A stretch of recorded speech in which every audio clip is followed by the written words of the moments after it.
Hello everyone, my name is Dev और हमारे YouTube channel देव tutorial में आपका स्वागत है। हम इस लेक्चर में इकोनॉमिक्स का जो महत्वपूर्ण एक चैप्टर है एग्रीकल्चर, उसमें मिनिमम सपोर्ट प्राइस के बारे में पढ़ेंगे। मिनिमम सपोर्ट प्राइस जो है आप लोग हमेशा न्यूज़ में भी देखते होंगे और कई तरह के सरकार ने कानून भी पास किए थे, इसलिए भी ये महत्वपूर्ण हो जाता है जितने भी एग्ज़ाम होने वाले हैं। जैसे कि यूपीएससी का एग्ज़ाम जो जून में होने वाला है और भी कई तरह के जो पीसीएस एग्जाम है, उत्तर प्रदेश लोकसभा आयोग का या बिहार और भी राज्यों का जो स्टेट पीसीएस होते हैं उसके लिए महत्वपूर्ण है। तो हम स्टार्ट करते हैं। देखिए, मिनिमम सपोर्ट प्राइस जो है, जब अब इसके बारे में पढ़ना है तो पहले हम थोड़ा हिस्ट्री देखते हैं कि 1960 के दशक में, जैसे कि उससे 1950 आज़ादी के बाद से देश में जो है सरकार ने कई कोशिश किए ताकि एग्रीकल्चर में सुधार हो सके। पंचवर्षीय योजनाएं भी सरकार ने लाई और उसके बाद 1960 के दशक में सरकार ने कोशिश किया कि थोड़ा एग्रीकल्चर में एक सुधार हो पाए, ग्रोथ हो पाए। तो सरकार ने एक कमेटी बनाई 1960 के बाद से 1964 या 65 में, जिसका नाम था लक्ष्मीकांत झा कमेटी। और इस कमेटी के जो रिकमेंडेशन था उसमें तो कई तरह के रिकमेंडेशन थे, जिसमें महत्वपूर्ण था उस समय कॉन्सेप्ट ऑफ एमएसपी आया उस समय फर्स्ट टाइम। और तब से एमएसपी के बारे में सरकार जो है तय करती है, हर साल में 2 टाइम्स जो है गवर्नमेंट तय करती है ना। Commission for agriculture cost and price क्या है भाई? तो देखिए, लक्ष्मीकांत झा कमेटी के रिकमेंडेशन के बाद ही सीएसीपी का निर्माण किया गया था, है ना। देखिए, इसका नाम तो पहले कुछ और था, जैसे कि कमीशन फॉर एग्रीकल्चर प्राइस ऐसे करे कुछ था, मतलब कुछ और नाम था, ये इंपॉर्टेंट नहीं है नाम क्या था पहले। तो सीएसीपी जो है, commission for agriculture cost and price, यही रिकमेंड करती है सरकार को कि कौन सा कमोडिटी पे, मतलब किसानों द्वारा उगाया गया जो भी कमोडिटी है उस पर कितना एमएसपी होनी चाहिए। और ये सिर्फ सुझाव देता है, मतलब सिर्फ रिकमेंडेशन देता है, बाकी जो लास्ट डिसीजन जो होता है वो गवर्नमेंट का होता है, ठीक है। तो इसमें जो है आप याद रखेंगे CACP, commission for agriculture cost and price, और लक्ष्मीकांत झा कमेटी इंपॉर्टेंट है, पीसीएस वगैरह में एग्जाम में पूछे जाते हैं। देखिए, मिनिमम सपोर्ट प्राइस क्या होता है, इसमें हम देखेंगे कि MSP is the granted amount paid to farmers when the government buys their produce.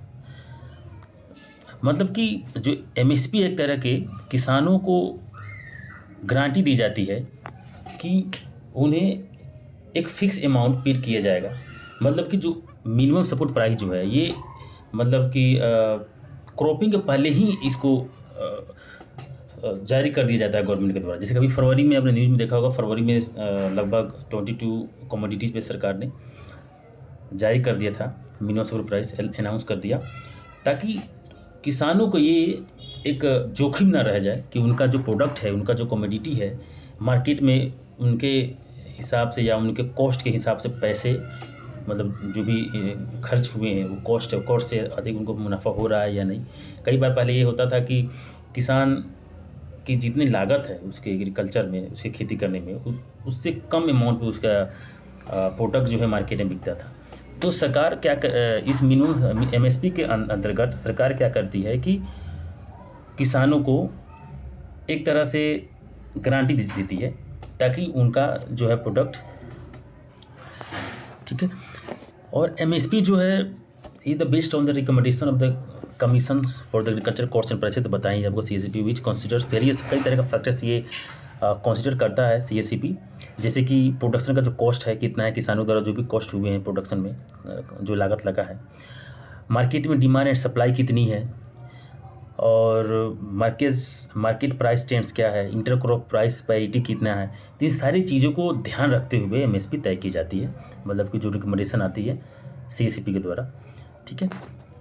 इसके बाद जो है सीएसीपी के बारे में देखते हैं। ये जो ministry of agriculture and farmer welfare के अंतर्गत में ये अटैच होता है सीएसीपी, और इसका एग्जिस्टेंस 1965 में आया था, जैसे कि हमने बताया, पहले ही देखा था।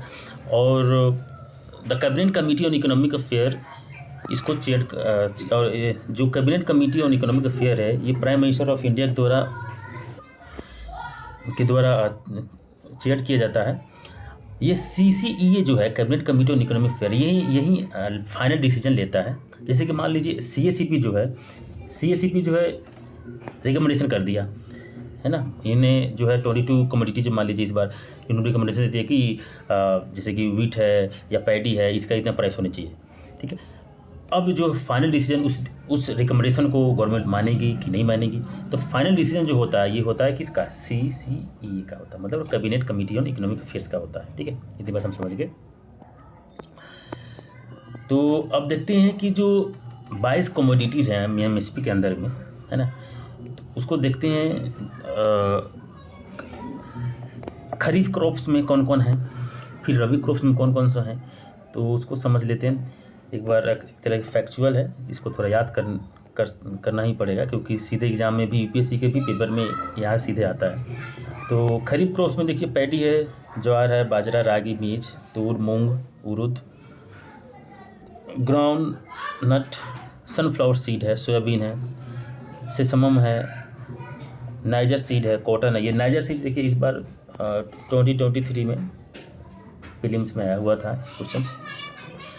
और उसके बाद है रबी क्रॉप्स में देखेंगे तो वीट है, बार्ली है, ग्राम है, मसूर है, रेपसीड है या मस्टर्ड, सनफ्लावर है। और अदर क्रॉप्स में जैसे कि कमर्शियल क्रॉप्स भी जो है कोपरा है, जूट है ना। इसको हम लोग थोड़ा ऐसे भी ताकि याद किया जा सके, जैसे कि ये तो ऐसे गवर्नमेंट जो जारी करती है तो अपने सरकारी जो साइट है उस पर ऐसे इसको दिखाया जाता है, लेकिन हम इसको थोड़ा याद करने के तौर पे देख सकते हैं कि सीरियल्स में देखते हैं कि पैडी है, वीट, ज्वार, बार्ली, बाजरा, ऐसे करके हम याद कर सकते हैं। आप स्क्रीन पे देखिए और इसको लिख लें या आप इसको सेव कर सकते हैं।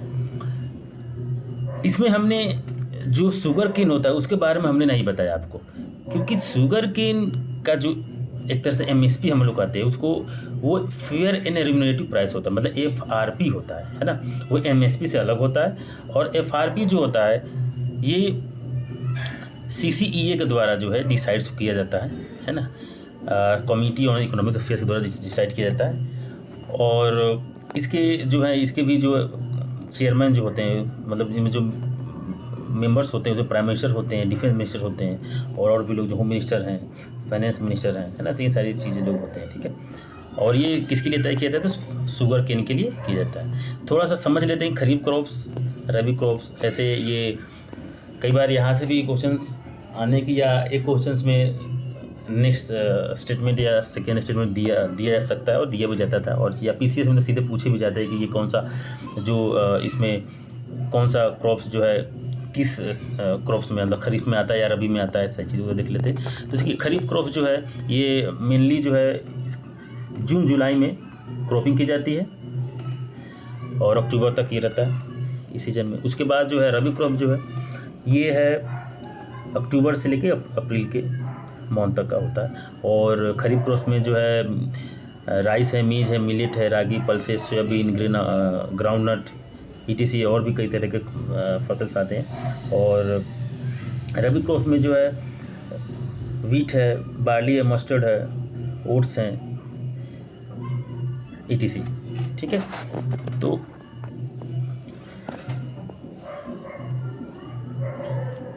इस तरह से हम MSP को समझिए। बाकी आपको जो भी कुछ पूछना हो तो आप हमें कमेंट करके पूछ सकते हैं। Thank you.